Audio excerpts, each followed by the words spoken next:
দই বড়া খেতে আমরা প্রায় প্রত্যেকেই ভালোবাসি, কিন্তু বাড়িতে দই বড়া বানালে দোকানের মতো সেই নরম সফট তুলতুলে দই বড়া কিছুতেই তৈরি হচ্ছে না। আজকের এই ভিডিওতে আমি 2 ধরনের চাটনির রেসিপি সহ একদম পারফেক্ট নরম তুলতুলে দোকানের মতো দই বড়া রেসিপি তোমাদের সাথে শেয়ার করব। তো প্লিজ ভিডিওটা প্রথম থেকে শেষ পর্যন্ত দেখার অনুরোধ রইল। তার আগে বলি, যদি ভিডিওটা ভালো লেগে থাকে বেশি বেশি করে লাইক আর শেয়ার করে দিও। এরকমই নিত্য নতুন রেসিপির জন্য প্লিজ প্লিজ প্লিজ সাবস্ক্রাইব করে পাশে থেকো। তো চলো আর বেশি সময় নষ্ট করবো না, শুরু করে ফেলে ভিডিও। প্রথমে বানিয়ে নিচ্ছি গ্রিন চাটনিটা। তার জন্য 1 মুঠো ধনেপাতা, সামান্য পুদিনা পাতা, 2 থেকে 3টে কাঁচা লঙ্কা আর একটু আদা, সামান্য লবণ আর বরফ কুচি দিয়ে একসাথে মিক্সার গ্রাইন্ডারে গ্রাইন্ড করে নিলেই বেটে নিলেই তৈরি হয়ে যাবে আমাদের গ্রিন চাটনি। তারপরে এই যে উড়াদ ডাল বা কলাইয়ের ডাল বা সাদা কলাইয়ের ডাল, তোমরা বিউলির ডাল যে নামে ডাকো, সেই ডালটা আগের দিন রাত্রে আমি ভিজিয়ে দিয়েছিলাম। তারপরে সেটাকে ভালো মতো মিক্সার গ্রাইন্ডারে পেস্ট করে নিচ্ছি একটু আদা আর একটু লবণের সহযোগে। দেখো একদম এরকম মসৃণ করে পেস্ট করবে। তারপরে একটা বাটির মধ্যে ঢেলে নিয়ে 4 থেকে 5 মিনিট ধরে ভালো মতো ফাটাবে। যেভাবে আমি ফাটাচ্ছি ঠিক সেইভাবেই ফেটিয়ে নেবে। দেখবে দই বড়া খুব সফট হবে, একদম নরম তুলতুলে হবে, দোকানের মতো পারফেক্ট হবে। তো চলো, ভালো মতো ফাটানো হয়ে গেছে। কি করে বুঝবে? দই বড়াটা যখন ফাটানো হবে তারপরে ওখান থেকে কিছুটা বড়া নিয়ে জলের মধ্যে ফেলবে। দেখবে যদি এরকম ভেসে ওঠে তাহলে বুঝবে দই বড়া পারফেক্টলি বিট করা হয়ে গেছে। তারপরে একটু জোয়ান দিচ্ছি আমি দই বড়াটার মধ্যে। জোয়ান দিয়ে আরও ভালো মতো বিট করে নিয়ে হালকা হিটে, তেলটা একদম মিডিয়াম ফ্লেমে থাকবে, সেই পর্যায়ে দই বড়াগুলো দিয়ে একদম ভেজে নেব। তো দই বড়াগুলো আমি ছেড়ে দিয়েছি তেলের মধ্যে। এখন আমি জলটা বানিয়ে নিচ্ছি, যেই জলে আমরা দই বড়াটা সোক করব। তো ঠান্ডা জলের মধ্যে, ঠান্ডা কি নর্মাল টেম্পারেচার জলের মধ্যে সামান্য লবণ, পাতিলেবুর রস, কিছুটা পাতিলেবুর স্লাইস আর একটু হিং দিয়ে ঢাকা চাপা দিয়ে রেখে দিচ্ছি। এই জলটাতেই আমরা দই বড়াগুলো ভেজাবো। এইদিকে কিন্তু আমার ভাজাটা মোটামুটি হয়ে গেছে, দই বড়া ভাজার এক পাশটা হয়ে গেছে। উল্টে দেব, উল্টে পাল্টে সুন্দর করে লালচে লালচে করে ভেজে নেব। 4 থেকে 5 মিনিটের মধ্যেই তোমাদের দই বড়াগুলো ভাজা হয়ে যাবে। দেখো কি সুন্দর লালচে লালচে করে ভেজেছি। বেশি একটা আমি ব্রাউন কালার করিনি, কারণ দই বড়া একটু হালকা কালারেরই হয়। এবার ওই গরম গরম দই বড়াগুলো এই নর্মাল টেম্পারেচারে রাখা জলের মধ্যে আমি দিয়ে দিচ্ছি। কোনো গরম জলে সোক করার দরকার নেই, তোমরা এরকম নর্মাল টেম্পারেচারের জলে সোক করবে। দেখো নিশ্চয়ই বুঝতে পারছো তোমরা দেখে যে দই বড়াগুলো কতটা সুন্দর ফুলে উঠেছে, জলগুলোকে খেয়ে নিয়েছে। কি সুন্দর চিপলে পরে রসগুলো পড়ে যাচ্ছে, জলটা পড়ে যাচ্ছে। আমি আবারও দেখিয়ে দিচ্ছি, দেখো কি সুন্দর করে টিপলে পরেই জলগুলো পড়ে যাচ্ছে।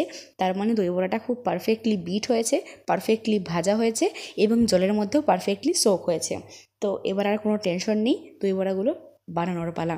তোমরাও একবার এই পদ্ধতিতে দই বড়াটা বানিয়ে দেখো, খুব সফট হয়, একদম দোকানের মতো নরম তুলতুলে। একবার এই পদ্ধতিতে বাড়িতে বানালে দোকানে গিয়ে দই বড়া আর খেতে ইচ্ছে করবে না, কারণ দোকানে তো 50 টাকায় 7-8টা দেয়, আর তোমরা এখানে 50 টাকায় অনেকগুলো বানিয়ে নিতে পারবে। তো আমি একটা ব্যাচ উঠিয়ে নেওয়ার পরে, জলের থেকে উঠিয়ে নেওয়ার পরে আর একটা ব্যাচ জলের মধ্যে ভিজিয়ে দিচ্ছি। আর গরম দই বড়াই কিন্তু নর্মাল টেম্পারেচার জলে ভেজাবে। দেখো আমার সব জোগাড় হয়ে গেছে। এইদিকে আমার দই বড়া রেডি, এদিকে দইটা রেডি, আর এদিকে তেঁতুলের চাটনিটাও রেডি। এই প্রসঙ্গে বলে রাখি, তেঁতুলের চাটনিটা কিন্তু আমি 1 কাপ তেঁতুলের কাঠের মধ্যে 1 কাপ চিনি, সামান্য লবণ, একটু লঙ্কার গুঁড়ো, একটু হলুদ গুঁড়ো দিয়ে ভালো মতো জাল দিয়ে নিয়েছি একটু ঘন ঘন করে। আর নামানোর আগে একটু ভাজা মশলা, ভাজা জিরে মৌরি শুকনো খোলায় ভেজে গুঁড়ো করে উপর থেকে ছড়িয়ে দিয়েছি। এবার আমি দইটা ভালো মতো বিট করে নিচ্ছি। এরপরে দই বড়াগুলো কিন্তু সাজানোর পালা। আমার ভয়েস ওভার দিতে দিতেই কিন্তু জিভে জল চলে আসছে। তো তোমাদের কার কার এই দই বড়ার রেসিপিটা দেখতে দেখতে জল চলে আসলো অবশ্যই কমেন্ট বক্সে কমেন্ট করে জানিও। তো বড়াগুলোকে এবার ভালো মতো দইয়ের মধ্যে কোট করে আমি একটা বোলের মধ্যে ট্রান্সফার করে দিচ্ছি। আমার কাছে যেহেতু ঘরে পাতা টক দই ছিল, তো আমার দইটা অতটা চাকাভাবে ছিল না। চাকা একদম ক্রিমি ভাবটা আমার হয়নি। তোমরা যদি বাইরের কেনা টক দই দিয়ে করো তো একদম ক্রিমি টক দই তোমাদের হবে। আর যে দই বড়াটা আমি ভেঙে দেখিয়ে দিচ্ছি, দেখো কি সুন্দর ভেতরে জালি জালি হয়েছে আর খুব সফট নরম তুলতুলে। আমি যখন ভাঙলাম নিশ্চয়ই দেখে বুঝতে পারছো যে কতটা নরম তুলতুলে হয়েছে। তো এই দই বড়াগুলো ভালো মতো দইয়ের মধ্যে কোট করে একটা প্লেটে বা যেখানে তোমরা সার্ভ করবে সেখানে তোমরা শিফট করে নেবে। আমি বাটির মধ্যে সুন্দর করে সাজিয়ে দিচ্ছি। ওপর থেকে একটু লবণ ছড়িয়ে দিচ্ছি, তোমরা বিট নুন চাইলে দিতে পারো, আমার কাছে ছিল না বিট নুন। তারপর একটু ভাজা মশলা দিয়েছি। এই ভাজা মশলাটার রেসিপি আমি বহুবার শেয়ার করেছি। শুকনো খোলায় গোটা জিরে, মৌরি, জোয়ান, রাঁধুনি, কসুরি মেথি, এলাচ, দারচিনি, শুকনো লঙ্কা সব কিছু রোস্ট করে গুঁড়ো করেছি। এই গুঁড়ো মশলাটা দেওয়ার পরে দিয়ে দিচ্ছি ফাটানো টক দই, তারপরে দিয়ে দিচ্ছি একটু গ্রিন চাটনি, এই গ্রিন চাটনি আর মিষ্টি চাটনি যেটা বানিয়েছি আমি, সেটা তোমাদের টেস্ট অনুযায়ী তোমরা দেবে। কেউ ঝাল খেতে পছন্দ করে তারা গ্রিন চাটনি বেশি করে দেবে, আর যারা একটু মিষ্টি মিষ্টি ভাব পছন্দ করে যেমন আমি, তাই আমি একটু তেঁতুলের চাটনিটা বেশি করে দিচ্ছি। আর ওপর থেকে একটু লেবুর রসও আমি দিয়েছি, গন্ধরাজ লেবুর রস একটু ছিটিয়ে দিয়েছি উপর থেকে। তা খেতে কিন্তু দুর্দান্ত হয়েছিল। এই প্রসেসে একবার বানিয়ে দেখো, আর আমাকে কমেন্ট বক্সে অবশ্যই করে কমেন্ট করে জানিও কেমন লাগলো তোমাদের। আর ওপর থেকে কিন্তু মন খুশি করে একদম ভুজিয়া ছড়িয়ে দিতে হবে। ঝুড়ি ভাজা ছড়াতে কিন্তু কোনো কিপটামো করলে চলবে না, একদম মন খুশি করে ঝুড়ি ভাজা ছিটাতে হবে। তো ঝুড়ি ভাজাটাও লাস্টে আমি উপর দিয়ে ছড়িয়ে দিলাম। দেখতে দারুণ হয়েছে, যেমন খেতেও কিন্তু ততটাই সুস্বাদু হয়েছিল, দারুণ হয়েছিল। একবার এই প্রসেসে আবারও বলছি, বারংবার বলছি, বানিয়ে খেয়ে দেখো, অবশ্যই ভালো লাগবে। কেমন লাগলো আজকে এটা রেসিপিটা অবশ্যই জানাতে ভুলো না।